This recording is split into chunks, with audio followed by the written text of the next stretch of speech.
আমি আজকে যাকে নিয়ে রোস্ট করতে হচ্ছে সেই মহান ব্যক্তি, আমার জন্মদাতা, আমার শিক্ষাগুরু, আমার সব কাজে বাধা দেওয়া বাবা। খুব কষ্ট হচ্ছে ভাই, খুব কষ্ট হচ্ছে।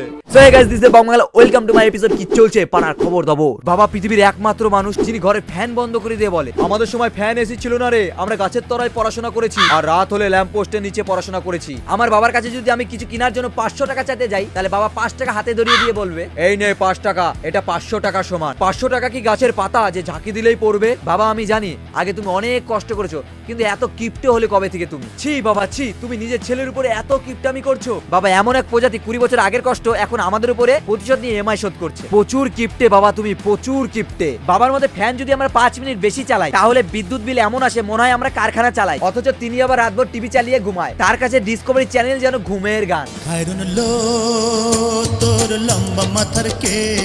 বাবার হাতে স্মার্টফোন মানে বিপদ। এই পাশের বাড়ির রিনা আবার ফোন করলে সর্বনাশ, আর ফোনে কল ঢুকলে চোখের চশমা, হাতে টর্চ লাইট। হ্যালো কে বলছেন? অথচ ফোন ওনার কানে না, উল্টো দিকে ফোন ধরা। আর আমরা এইভাবে ফোনটা ধরলে, ফোনটা উল্টো করে ধরেছিস গাদা, ঠিক করে ফোনটা ধর। তবে যাই হোক, আমার বাবা হলেন সেই মানুষ যিনি ভালো কাজে খারাপ কাজে বাধা দিয়েছেন। আমার জন্য নিজের স্বপ্ন বাদ দিয়ে আমাকে স্বপ্ন দেখানো শিখিয়েছে। ওনাকে আমি রোস্ট করলাম ঠিকই, কিন্তু ওনার জন্য আমার হৃদয় আলাদাই ভালোবাসা। ভালো থেকো বাবা, তোমার ছায়ায় আমি মানুষ। এই ভিডিওটা বানানো হয়েছে শুধুমাত্র তোমাদের বিনোদন দেওয়ার জন্য। বাবার ভালোবাসা ছাড়া কিন্তু পৃথিবী অচল।